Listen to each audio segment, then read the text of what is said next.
So I want to focus on accountability and the impact of accountability on testing and its development. In the mid-90s, you start to sort of see an attempt to actually, particularly in the area of reading, make schools much more accountable to students' performance on tests. And inadvertently perhaps, but maybe in a fashion conspired, it had a damning impact upon the continued development of performance assessment and beginning to rely upon more complex approaches to assessment. What countries seemed to be after was a form of accountability tied to test scores by which they could make high stakes relative to graduation or advancement through school from the beginning of a child's schooling. And by high stakes, so that tests could be used to determine whether a child should be promoted or retained from one grade across grade levels, again beginning at a very young age, or to determine whether a student deserved to graduate. This sort of form of testing certainly manifested it in the United States with, as many of you are aware of, what the governors across the country and the president across Clinton and Bush and Obama advocated for, in a sense of No Child Left Behind. But it wasn't just in the States. It also you also saw these developments in places like Australia and in other places as well. I think Canada was saved from some of this, and I think it may be partially connected with the strength of the teaching units, because the high stakes was not only associated with actually determining whether students deserved to be promoted or should be retained or to graduate, but it also was used as a means of evaluating teachers. Teachers found themselves being looked at relative to the test results of their students.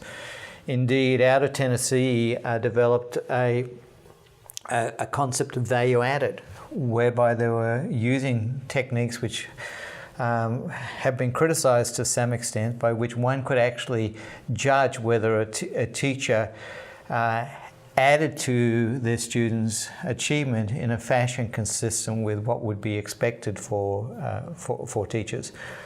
And likewise, schools would be looked at in terms of meeting the needs of different students over time.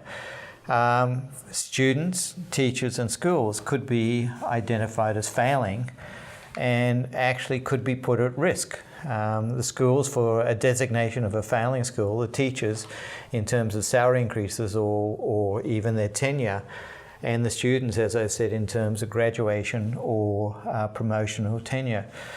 This high-stakes approach led to what Campbell identified as a long time ago as Campbell's law. Is when you make things such high stakes, you tend to corrupt the system, and in particular, what you sort of see manifested in a lot of places was a teaching to the test, and in some places, almost a manipulation of test scores to the point to which some teachers and some school principals and people in schools were taken to court for altering the scores of kids. What a sorry state to be in.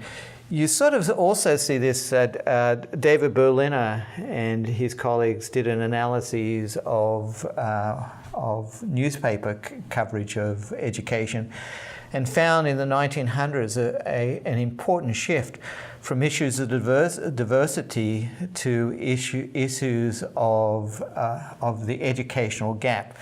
In Australia, you see that same discourse, that a desire by government to sort of say, well, to provide a sort of a national report card by a school district in particular that identifies whether or not a school is doing well compared with other schools, or in a sense creating a sort of a form of a public forum by which they could be leveraged or perhaps disgraced.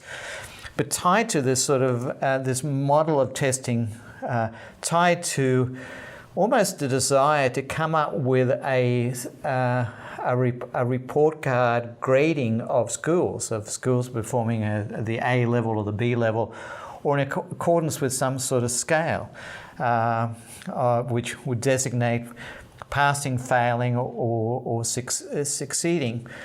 Again, propelling, as David Berliner, propelled by this concept of this shifting away from meeting the diverse needs of students to a sort of a form of standardized measurement of kids and standardization of curriculum, in part tied to national curriculum developments, as we've seen in the US and Australia in particular, but also in other countries, as a way of actually leverage, I think, control of schools through testing. And as you can imagine, with this high stakes approach, there's probably not much regard or room or space left for the merits of a performance-based assessment, or things which are much more student-centered. This was also, in a sense, connected somewhat with the increasing emphasis upon global comparisons, comparing how Canada's or provinces in Canada are doing compared with other countries, and how countries rank in terms of different assessments. Again, focused upon reading assessments and other assessments in science and other things. And so you sort of again see these developments, unfortunately, stopping the movement forward, I think, in terms of dealing with assessment and reading development as complexly as it should be viewed.